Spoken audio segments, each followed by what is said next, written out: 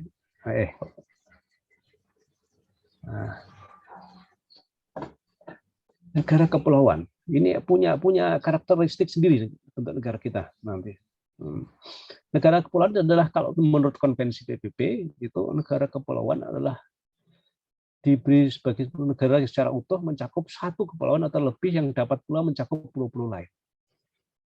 Di Eropa tidak seperti ini. Makanya Indonesia spesifik sekali. Negara kita bukan satu daratan, tapi banyak pulau. Bahkan jumlahnya berapa itu? Sekian ribu pulau. Banyak yang belum diberi nama saking banyaknya. Bahkan ada pulau yang kalau pasang hilang, kalau surut muncul lagi. Nah, masih ada yang seperti itu.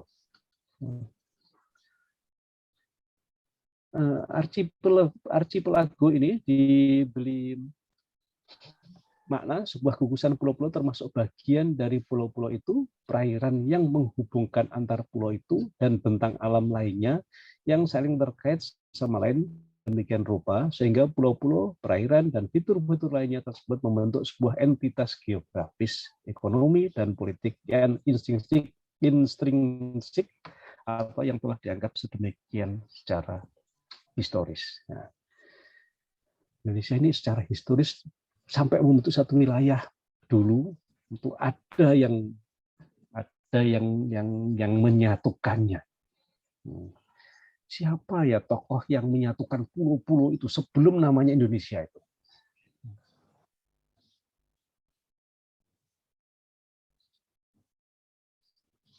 Nah, dulu kan Indonesia itu kan muncul kata Indonesia pertama kali, kalau ada yang tahu kan kapan ya kata Indonesia?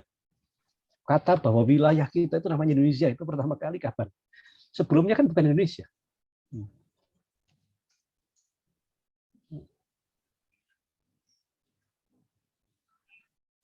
Ada yang tahu nggak? Kapan kata wilayah kita, wilayah yang sekarang ini negara Indonesia itu pertama kali disebutkan, meskipun belum merdeka waktu itu, tapi sudah menyebutkan bahwa gugusan pulau tadi yang menyatu, yang secara sejarah sebetulnya sudah ada sebelumnya disatukan oleh ada tokoh yang menyatukan sebelumnya. Kalau tokohnya, kalau tidak salah Pak, Gajah Mada. Ya, cuma betul. Penyebutan Indonesia pada saat itu kan masih Nusantara. Yang itu setahu saya. Jadi, ya betul. Jadi dulu itu sebelum merdeka, bahkan jauh sebelum merdeka, Indonesia itu kata Indonesia nggak ada. Tapi kepulauan-kepulauan tadi, gugus-gugus pulau tadi, kita sudah disatukan oleh bangsa kerajaan di negara kita. Kerajaan Majapahit dengan patihnya yang namanya Gajah Mada. Yang waktu itu namanya masih Nusantara. Ya. Belum Indonesia. Wilayahnya justru itu jauh lebih luas. Papua Nugini semua masuk, bahkan Burma itu masuk Nusantara. Lebih luas. Nah, kemudian kata Indonesia pertama kali ada yang tahu muncul secara resmi dinyatakan bahwa gugusan pulau Nusantara disebutkan sebagai wilayah Nusantara oleh Gajah Mada, kemudian dirubah menjadi Indonesia, dikumandangkan pertama kali kapan? Oleh di dalam jurnal Pak Sigit. Tahun berapa? 1847. 1847. Di Iya. peristiwa apa itu? Nah, itu mungkin baru wacana. Karena resminya yang secara kemudian diakui itu sejak kami bangsa Indonesia bersumpah. Apa Sumpah Pemuda itu tahun berapa? Atas Sumpah Pemuda. 1940. 17 Agustus. Berapa? 1928. 1928. Ya. 1928 Sumpah Pemuda itu. Jadi sebelumnya memang ada kata Indonesia sudah muncul, tapi bukan di forum resmi. Makanya sampai sekarang Sumpah Pemuda itu diperingati sebagai hari besar bagi kita. Karena secara resmi pengakuan bahwa Nusantara kemudian terpecah-pecah karena zaman Belanda itu ada politik yang sangat terkenal namanya politik divide et impera itu. Pecah-pecah. Gajah Mada menyatukan, Belanda masuk, pecah-pecah lagi. Nah, sehingga muncullah tekad yang diawali dengan diceritakan Bu Dokter tadi, ada pergerakan-pergerakan yang sejak tahun 1908 kalau nggak salah. Nah, diawali itu di sejarahnya itu. 1908 muncul, yang akhirnya pada saat itulah sampai sekarang juga diperingati sebagai Hari Kebangkitan Nasional. Bangkit kesadarannya bahwa kalau kita begini terus, kita nggak akan bisa tercapai negara kita itu. Nggak akan bisa maju, nggak akan bisa merdeka. Dijajah terus sama Belanda. Sadar kesadaran. Makanya diperingati hari itu sebagai Hari Kebangkitan Nasional. Munculnya pergerakan-pergerakan tadi. Sejarahnya. Oke, saya balik ke ciri khas negara kita tadi. Nanti sejarahnya kita buka sama-sama di YouTube itu. Jadi ciri khas dari kepulauan adalah tadi. Kita banyak pulau, kemudian secara historis setelah disatukan. Nah, sebuah negara kepulauan dapat menarik garis lurus landas kontinen yang menghubungkan titik terluar. Jadi titik luar dari pulau-pulau itu bisa dihubungkan dengan sebuah garis. Garis itulah yang menjadi batas wilayah di suatu negara, yang negara kepulauan ini. Kita pernah mendengar Indonesia dengan Malaysia berebut satu pulau kecil yang bahkan sampai ke mahkamah internasional. Padahal pulau itu kecil.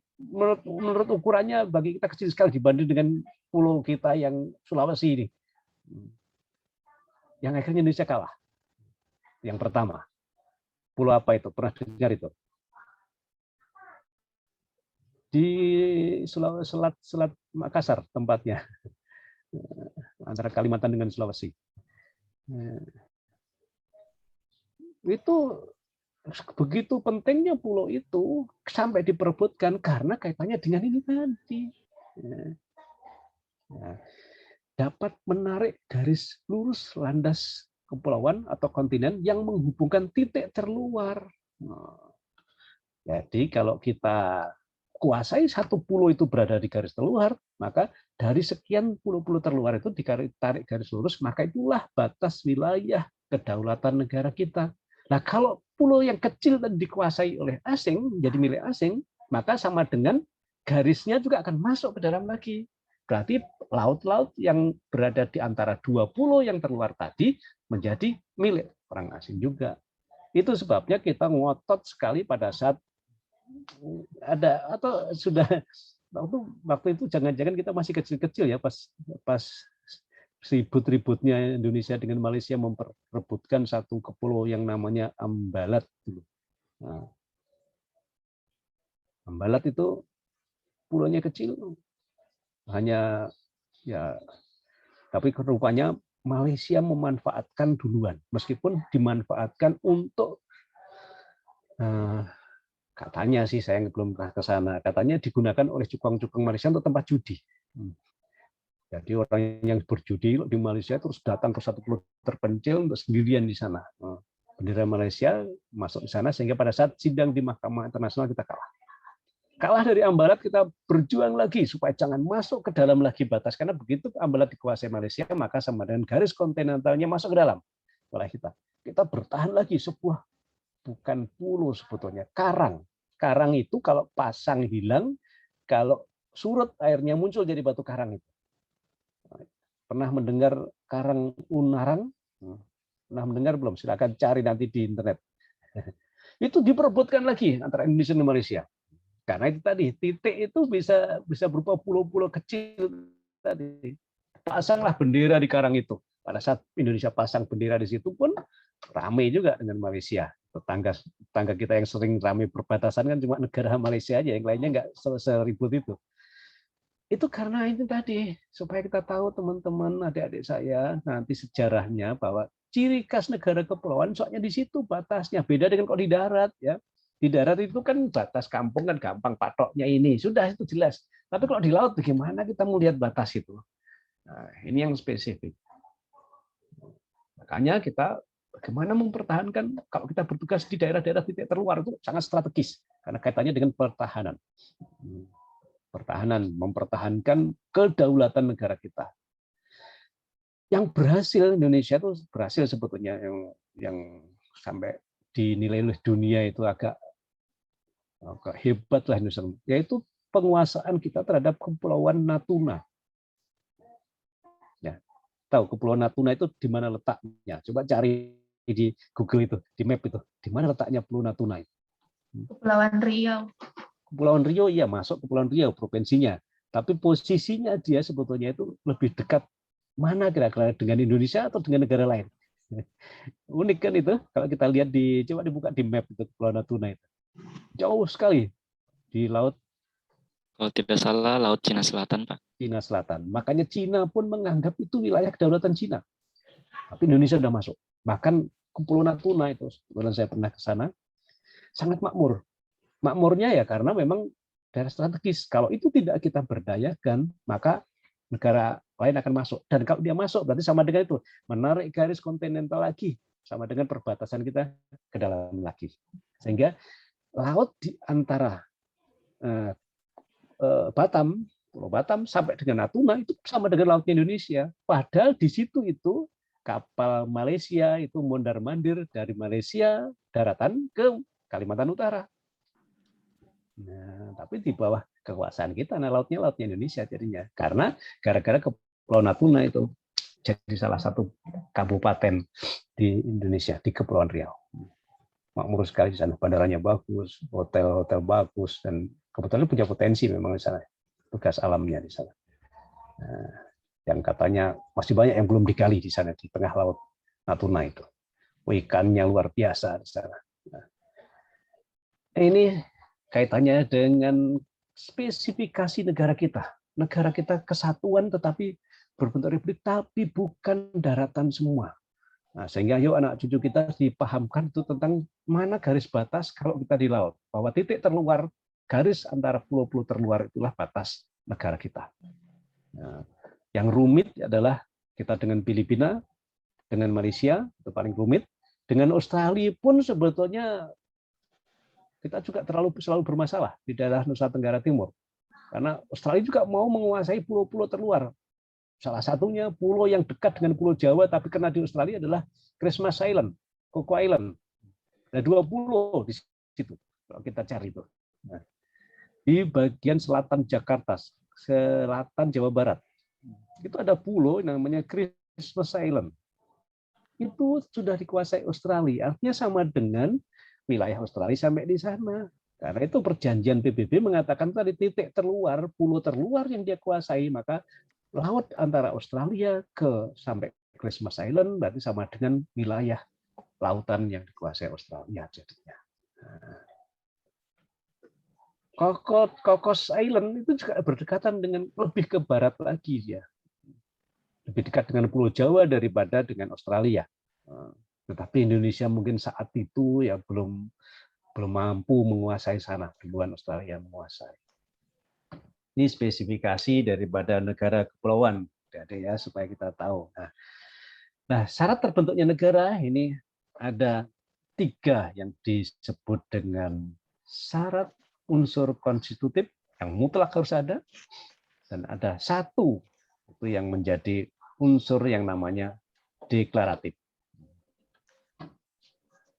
Jadi yang pertama, sebuah negara itu harus ada rakyatnya, ada wilayahnya atau daerahnya, kemudian ada pemerintahan yang berdaulat. Itu mutlak harus ada. Itu sebabnya ada satu negara di dunia ini yang tarik ulur yang belum semuanya mengakui bahwa itu satu negara, yaitu Palestina. Nah, satu negara yang negaranya sudah disebut-sebut, tetapi secara internasional Palestina itu belum resmi. Ya kadang-kadang muncul di PBB diakui, tapi sidang berikutnya ada yang menggugat lagi, gagal lagi. Salah satu penyebabnya adalah bukan pemerintahan, bukan rakyat. Di sana wilayah ini masalah. Karena ada dua negara yang mengklaim, yaitu Israel dan Palestina. Bahwa ada satu daerah yang itu wilayah siapa sih sebenarnya itu? Masuk Israel atau masuk Palestina? Karena batas wilayah yang belum jelas. Dan yang keempat yang menjadi syarat utama dari suatu negara adalah unsur pengakuan dari negara lain.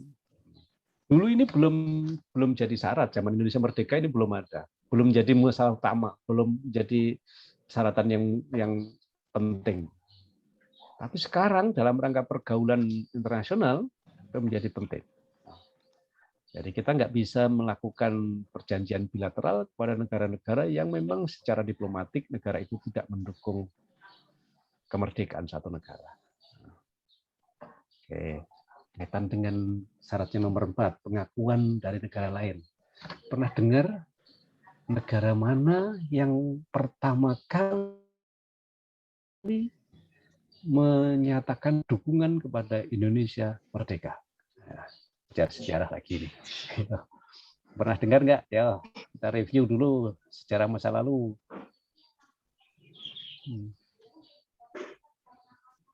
Ya, coba sambil browsing di internet nggak apa-apa, yang supaya terbongkar lagi sejarah ini kadang-kadang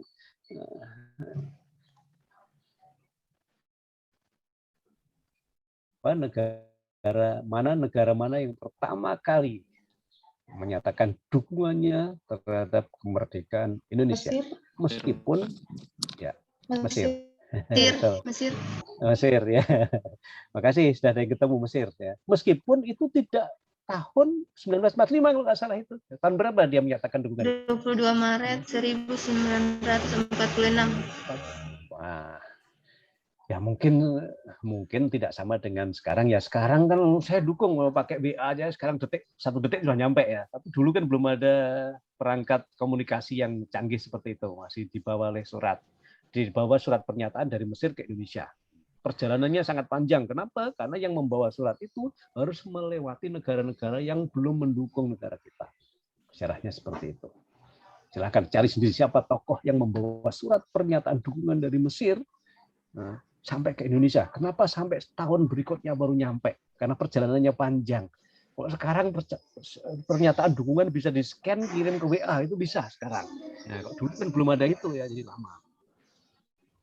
Nah, itu sebabnya Indonesia dengan Mesir punya hubungan kekerabatan yang luar biasa di dalam sejarahnya. Sama-sama Indonesia, kemudian Mesir, kemudian Burma, Afghanistan, nah, itu sebenarnya negara-negara sahabat zaman dulu.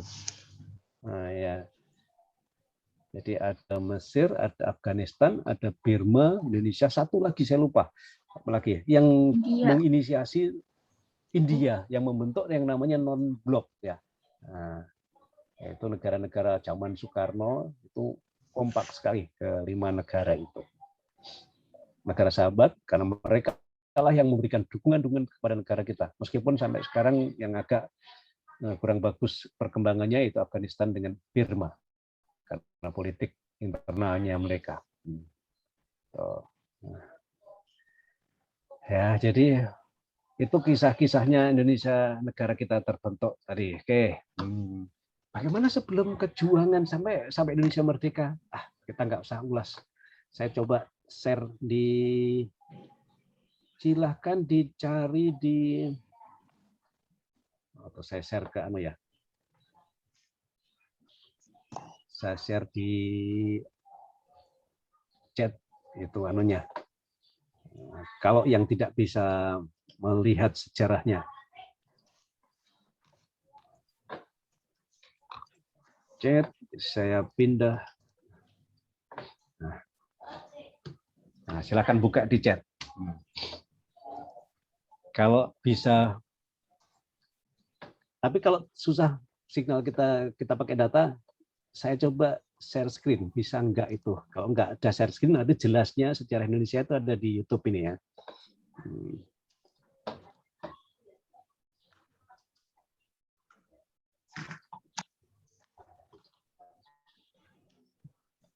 Saya coba sejarah Indonesia, bisa enggak? Mana?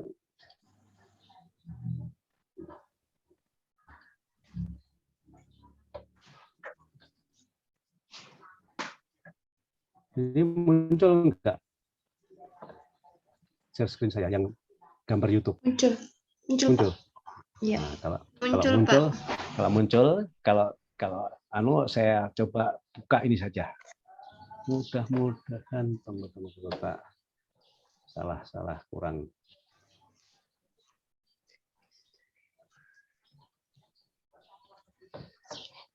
Oke, sudah muncul lagi. Saya putarnya.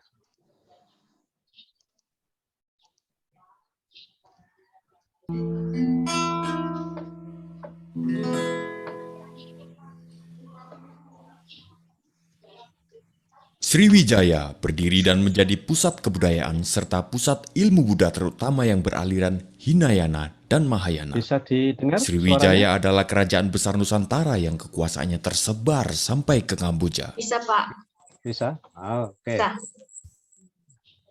Oke, saya ulangi. Saya ulangi lagi kalau bisa. Nah.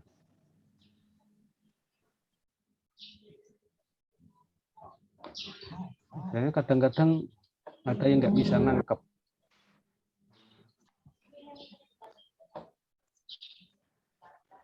Sriwijaya berdiri dan menjadi pusat kebudayaan serta pusat ilmu Buddha terutama yang beraliran Hinayana dan Mahayana. Sriwijaya adalah kerajaan besar Nusantara yang kekuasaannya tersebar sampai ke Kamboja. Majapahit adalah kerajaan besar setelah Sriwijaya. Majapahit berasal dari nama buah maja dan rasanya yang pahit. Buah itu ditemukan anak buah Raden Wijaya. Kejayaan Majapahit mencapai puncaknya pada masa Raja Hayam Wuruk dengan mahapatihnya Gajah Mada. Gajah Mada mengucapkan sumpah palapa, semacam perjanjian untuk tidak bersenang-senang sebelum mempersatukan Nusantara. Laksamana Cheng Ho melakukan pelayaran ke Nusantara. Pelayaran itu menghasilkan akulturasi budaya antara orang Cina dan penduduk lokal. Jejak akulturasi itu dapat ditemui di dalam kesenian dan kebudayaan, serta beberapa jenis bangunan peribadatan. Portugis yang masuk ke Nusantara sejak 1511 telah banyak meninggalkan jejak budaya, salah satunya adalah jenis musik roncong yang dicampur dengan gitar khas Portugis. Di samping persebaran agama Kristen oleh Franciscus Xaverius, Portugis banyak meninggalkan perbendaharaan kata, yang sampai saat ini kata itu masih dipakai. Pada tahun 1595, Belanda pertama kali melakukan pelayaran ke Hindia Timur dengan 4 kapal dan 249 awak kapal, di bawah pimpinan Cornelius de Houtman. 1602 Maret, terbentuklah VOC. VOC sebenarnya adalah jalan tengah yang ditempuh oleh kerajaan Belanda untuk meredam persaingan tidak sehat antar perusahaan untuk menguasai perdagangan ke Nusantara. Setelah berdiri selama 198 tahun, pada 1 Januari 1800, VOC secara resmi dibubarkan. Pembubaran VOC ini disebabkan oleh banyak hal, salah satunya adalah korupsi di dalam VOC sendiri. Melalui perjanjian Kew, Belanda menyerahkan kekuasaan bekas jajahannya ke kerajaan Inggris. Kemudian Thomas Stamford Raffles dipilih menjadi perwakilan Inggris di Jawa. Ia kemudian menulis buku yang fenomenal, yaitu History of Java. Pada tahun 1825, Perang Pangeran Diponegoro berlangsung dan berakhir pada tahun 1830. Diponegoro datang dalam sebuah perundingan yang digagas Belanda. Namun, beliau kemudian ditangkap dan diasingkan ke Manado lalu dipindah ke Makassar hingga wafat. Mei 1908, berdirilah organisasi modern pertama yang didirikan oleh Dr. Sutomo, Dr. Cipto Mangunkusumo, Dr. Regiman Wediodiningrat, dan Dr. Wahidin Sudirohusodo. Organisasi itu bernama Budi Utomo. Sarekat Dagang Islam didirikan pada tahun 1910 oleh Tirto Di Suryo. Sebelumnya pada tahun 1903, ia berhasil mendirikan surat kabar pertama dengan nama Sunda Berita yang didanai dan dijalankan oleh orang pribumi. Tahun 1911, Haji Samanhudi, seorang pedagang batik dari Surakarta, mendirikan Sarekat Dagang Islam di Surakarta. Di Surabaya, HOS Cokroaminoto mendirikan cabang dan segera menjadi besar dan meluas di bawah pimpinan Cokroaminoto. SDI kemudian berubah nama menjadi Sarekat Islam. Pada tahun 1911, EFE Dowisdekker atau Setiabudi, Cipto Mangunkusumo, Suwardi Suryadiningrat atau Ki Hajar Dewantoro mendirikan Indisci Party. Tahun 1912, Kiai Haji Ahmad Dahlan mendirikan organisasi Islam modern pertama, yaitu Muhammadiyah atau Jalan Muhammad. Organisasi ini memberikan pengaruh besar hingga saat ini. Pada tahun 1927, tanggal 4 Juli, Soekarno dan Al-Gemini Study Club mendirikan Partai Nasional Indonesia. Munculnya organisasi adalah penanda bagi perjuangan yang mengedepankan nasionalisme. Puncaknya adalah Sumpah Pemuda, Oktober 1928. Tokohnya adalah Muhammad Yamin. Pada bulan Maret 1942, Jepang menangkap Gubernur Jenderal Belanda. Saat itu pula runtuhlah kekuasaan Belanda. Jepang masuk dengan slogan Saudara Tua, Cahaya dari Timur. Bulan Maret 1945, Jepang membentuk Badan Penyelidik Usaha Persiapan Kemerdekaan Indonesia sebagai upaya pemberian kemerdekaan. 1 Juni, Soekarno mengemukakan dasar negara Pancasila, 5 dasar yang akan menjadi falsafah resmi Indonesia merdeka.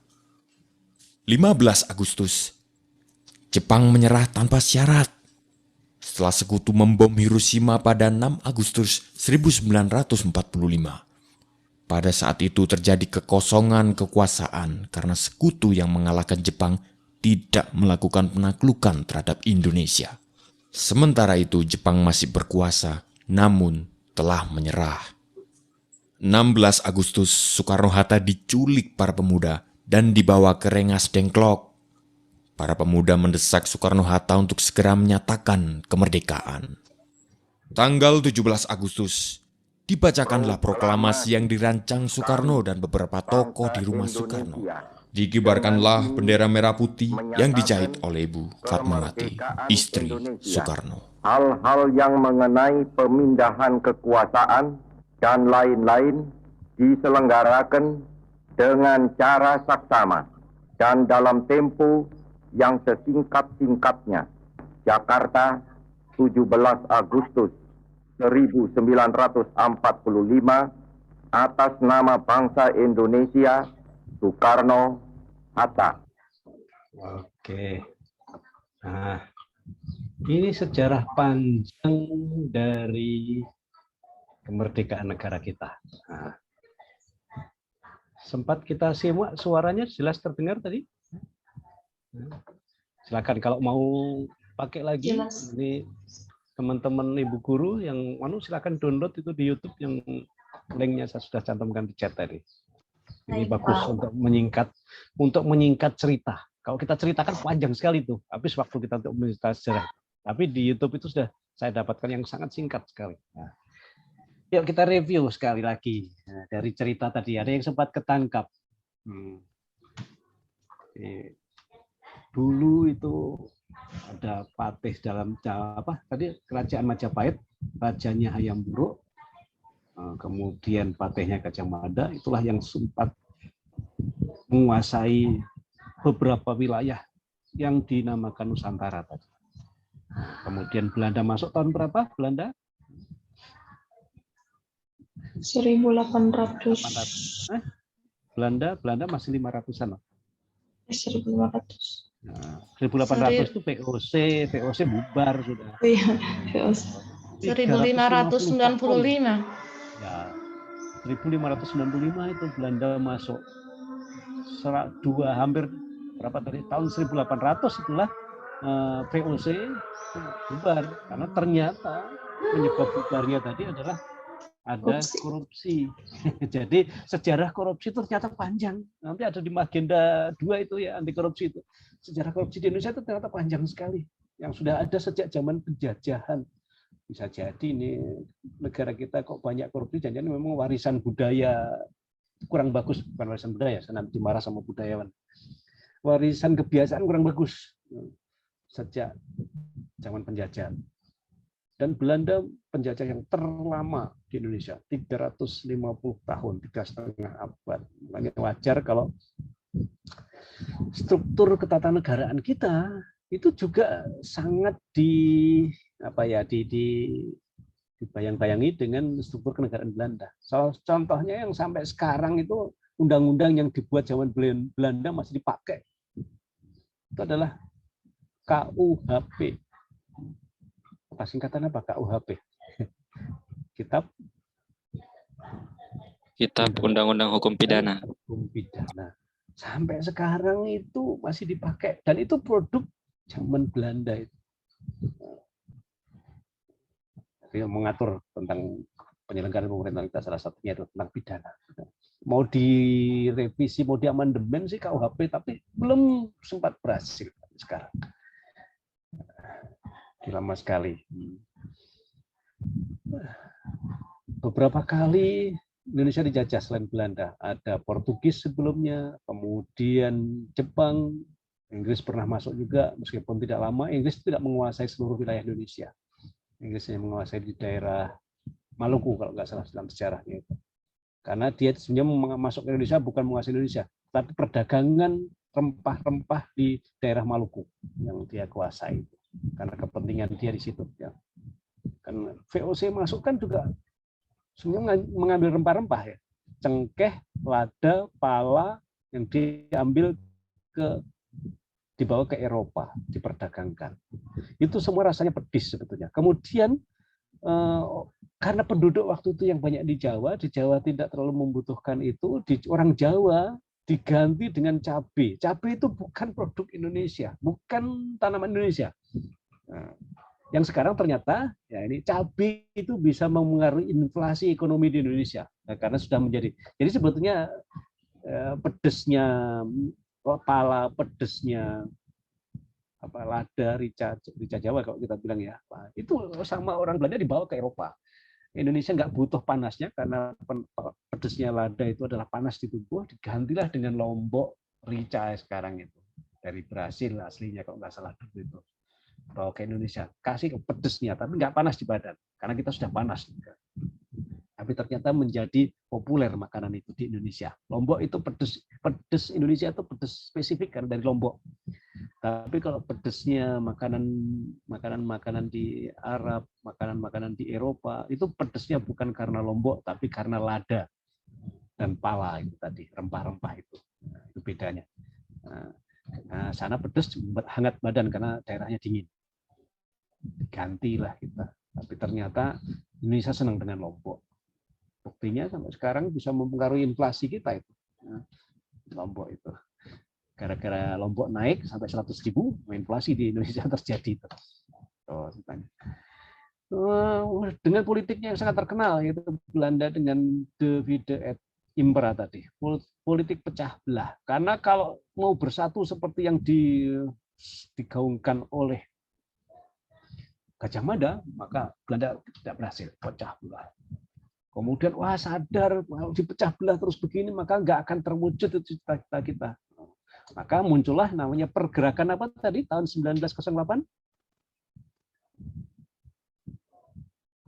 1908 tadi ada peristiwa muncul sebuah Budi pergerakan. Utomo, Pak. Budi Utomo, Pak. Budi Utomo bukan nama orang, tetapi nama pergerakan ya, yang digagas oleh 4 dokter. Nah, dokter yang menggagas. Nah, siapa semua dokter-dokter tadi? Dr. Wahidin Sudiro Ya, Sodo. Wahidin Sudiroto, 1, 2, Rajiman Widyodinegro, Sutomo. Dr. Sutomo, Itu. Cipto Mangunkusumo, 4 dokter tadi yang menggagas. Jadi yang menggagas kebangkitan nasional itu dokter-dokter itu. Pergerakan itu dinamakan Budi Utomo. Hasilnya baru didapat 20 tahun berikutnya dengan Sumpah Pemuda yang digagas oleh siapa? Sumpah Pemuda tadi, penggagasnya, Muhammad tokoh Yamin. Muhammad Yamin. Yamin. Nah, wah sudah bulat kita. Pemuda-pemuda Indonesia bulat bahwa kita akan membentuk satu negara yang di dalam sejarahnya sebetulnya Indonesia juga akan dimerdekakan oleh Jepang. Pada tahun 42 kan Jepang sudah masuk Indonesia. Buktinya kalau akan dimerdekakan, apa buktinya? Sudah ada badan yang menyiapkan Pembentukan kemerdekaan. BPUPKI. Nah, singkatan dari apa itu? BPUPKI tadi singkatan apa? Badan Persiapan. Badan Persiapan. Ya.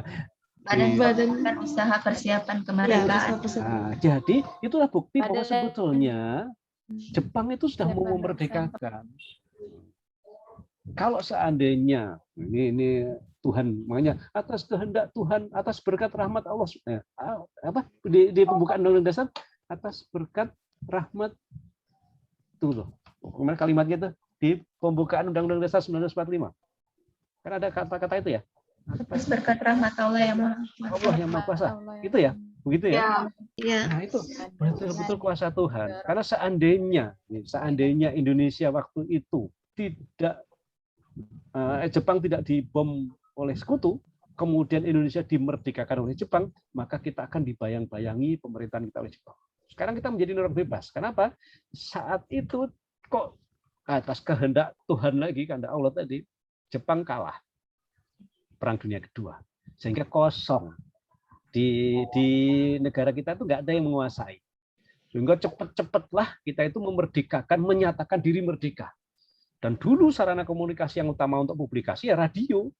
Makanya radio itu sangat strategis untuk mengkumandangkan tentang keberadaan negara kita. Ceritanya kan begitu tadi ya, dari Rengas Dengklok, Soekarno-Hatta diculik oleh pemuda, ayo cepat ngomong, cepat umumkan, mumpung nggak ada ini, mau kosong. Nah, makanya Indonesia mengatakan bahwa di dalam sejarah negara itu, terbentuknya negara kan ada macam-macam. Ada karena menang perang, ada karena dimerdekakan, ada karena kemudian ada karena yang tidak tahu penyebabnya karena kehendak Tuhan, ada yang karena sejarah, ada yang karena kehendak Tuhan. Nah, Indonesia termasuk itu. Harusnya sudah mau dimerdekakan oleh Jepang, tetapi karena Tuhan berkehendak lain nggak jadi dimerdekakan, maka kita merdeka sendiri akhirnya. Nah, itu ceritanya jadinya. Karena beda, Australia itu merdekanya dimerdekakan oleh Inggris. Nah, karena dulu jajahan Inggris. Sehingga akhirnya apa? Australia yang aslinya penduduknya itu adalah orang aborigin. Kalau image kita, saya yakin Australia itu bule sekarang. Kan begitu ya? Terbangun image kita bahwa negara Australia adalah negara kulit putih. Ya. Tapi sebetulnya bukan itu. Karena Australia dimerdekakan oleh Inggris. Mau tidak mau, berhutang budilah pemerintah Australia dengan Inggris. Bisa jadi kalau kita dimerdekakan Jepang, jangan-jangan juga seperti itu. Padahal dalam sejarahnya, katanya nenek moyang saya dulu yang cerita, penjajah paling kejam itu ya penjajah Jepang itu katanya. Wah, kejam sekali itu. Romusa namanya, kerja paksa zaman Jepang itu lebih kejam daripada kerja paksa zaman Belanda. Tuh. Oh, waktu kita sudah mau habis ya.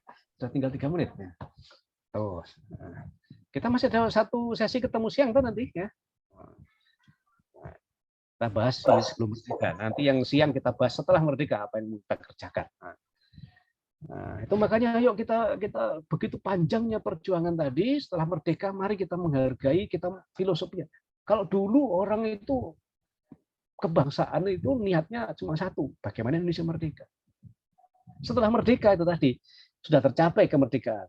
Yang lebih berat lagi mempertahankan kemerdekaan itu. Karena sekarang itu banyak sekali gangguannya. Apa gangguan-gangguannya? Muncul di mata pelatihan analisis isu kontemporer. Nah, itu tantangan utama kita itu. Tantangan utama kita itu menghadapi yang isu-isu yang sekarang itu. Ini pandemi itu termasuk ancaman ini sekarang. Saya yakin ini sudah mulai gejolak, delegitimasi pemerintahan sudah mulai muncul, dianggap pemerintahan gagal menghadapi ini. Dan ini bisa jadi sekedar propaganda orang-orang yang tidak suka pemerintahan, menggulingkan pemerintahan, bisa jadi. Nah, nanti kita bahas di analisis isu kontemporer. Itu ancaman yang paling utama. Apa sikap kita? Bagaimana sikap kita untuk mengisi kemerdekaan itu? Itulah yang harusnya kita bangun. Salah satu yang utama menurut saya adalah bukan intelijensi yang perlu kita butuhkan. Bukan hanya intelijensi, bukan hanya intelijensi, karena orang pintar banyak. Tapi bagaimana kita selain pintar adalah membangun karakter. Ya. Gak ada gunanya pintar kalau karakternya jelek. Orang bodoh dengan orang gila itu mana gampang diurus kan? Kalau kita ya Bu Dokter ngurusi orang bodoh dengan ngurusi orang gila, kira-kira mana lebih berat kan? Ya, orang gila, Pak. Iya, kenapa? Karena namanya orang gila itu susah, sikap mentalnya kan susah dirubah ya. Karena sudah kocak dia. Orang bodoh itu saya yakin fisiknya masih bagus, mungkin karena satu aja. Nah, itu tadi. Lebih susah kita menghadapi orang yang pintar tetapi sikap mentalnya yang jelek daripada kita menghadapi orang yang tidak terlalu pintar tapi sikap mentalnya bagus. Jadi tantangan utama justru kalau membuat orang pintar banyak. Dokter sekarang itu banyak sekali, dokter banyak sekali. Tetapi dokter yang punya karakter sikap mental yang bagus itulah menjadi tantangan utama ke depan. Ini yang perlu nanti bagaimana membangun seperti itu. Nah, kita bahas nanti ini sudah muncul ini. Kalau sudah muncul itu artinya tanda-tanda kita sudah mau ditutup soalnya itu. Makanya harus cepat-cepat kita. Nah, kita masih punya satu sesi ya Pak Rahmat nanti ya. Siap Pak. Siang. Satu sesi kita akan pakai mengisi. Kalau kita cerita sebelum merdeka, nanti kita bagaimana kita cerita setelah merdeka. Nah, kita bahas siang nanti ya. Nah, oke, saya rasa sementara itu yang saya sampaikan pada sesi ini. Terima kasih. Ya Pak. Sampai ketemu lagi siang nanti. Assalamualaikum warahmatullahi wabarakatuh. Silakan saya kembalikan ke hostnya. Terima kasih Pak. Teman-teman kita tunggu di ruang besar ya.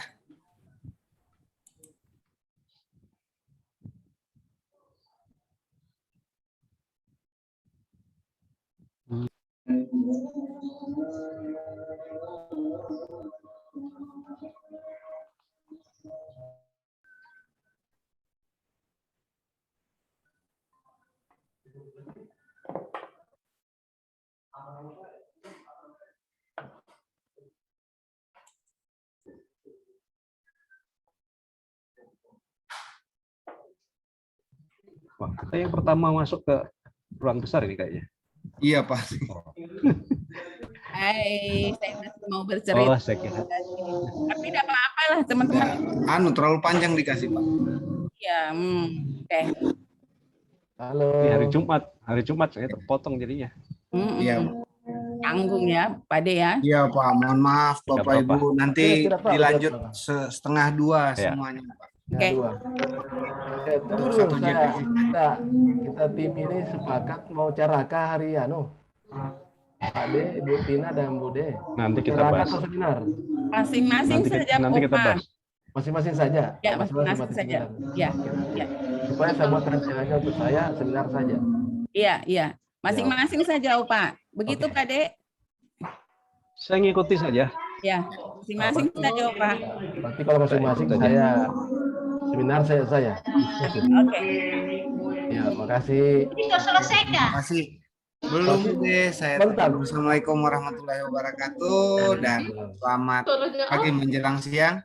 Bapak Ibu, mohon maaf kalau di jadwal yang tertera untuk Bapak Ibu Widya Suara itu lanjut sampai jam 12. Yang buat jadwal tidak teliti bahwa hari ini hari Jumat. Ya. Jadi nanti jam setengah 2. Oke, Setengah 2 selama 1 JP ke depan, 45 menit ke depan untuk kami buka kembali. Untuk itu teman-teman peserta, saya harap tidak terlambat dan perhatikan pemberitahuan di WhatsApp bahwa jam ID berapa dan Pak Rahmat passwordnya mulai berubah. lagi?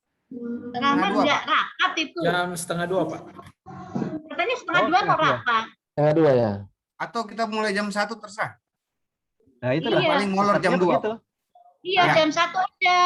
Boleh? Karena setengah 2 katanya mau rapat. Siap. Gimana? Oke, jam 1 boleh Pak Muhtar? Boleh. Konsep rapat juga saya. Oke, Pak Rizky. Siap. Jam 1. Jam Berarti 1. tinggal Kita bisa 1 ikut JP rapat ya ini. semuanya. Jam 1 di kopi jam 1. Tinggal 45 menit aja ya. Siap, Bude, siap, Bude. 45 menit. Oke, Oke. Bapak Ibu, jadi saya harap Bapak Ibu semua tidak ada yang terlambat ya. Masuk join untuk bergabung kembali di jam 1 di 45 menit sisanya. Terima kasih Bapak Ibu, kita berikan plus dulu kepada keempat pemateri kita di masing-masing kelompok ya teman-teman, dan saya akhiri pertemuan ini. Nanti Bapak Ibu PI mohon maaf, nanti ada perubahan ID nanti akan saya kirimkan. Nanti dikirimkan Pak Rizky atau Pak Rizky sudah kirim? Sudah saya WA di Oh, iya. WA-nya pengampu materi. Ya, jadi Oke, berubah terima kasih. 4321 Bapak Ibu. Terima kasih. 761 761 4321. Untuk Sudah peserta masuk saya di WA. sudah kirim di grup. Ya, untuk peserta sudah dikirim di grup, perhatikan ya, jangan salah masuk lagi. Oke, terima kasih. Oke. Saya akhiri. Assalamualaikum warahmatullahi wabarakatuh dan selamat pagi. Waalaikumsalam warahmatullahi wabarakatuh. Waalaikumsalam warahmatullahi wabarakatuh. Waalaikumsalam warahmatullahi wabarakatuh. Izin lift, Pak. Iya, terima kasih. Sama, Lik.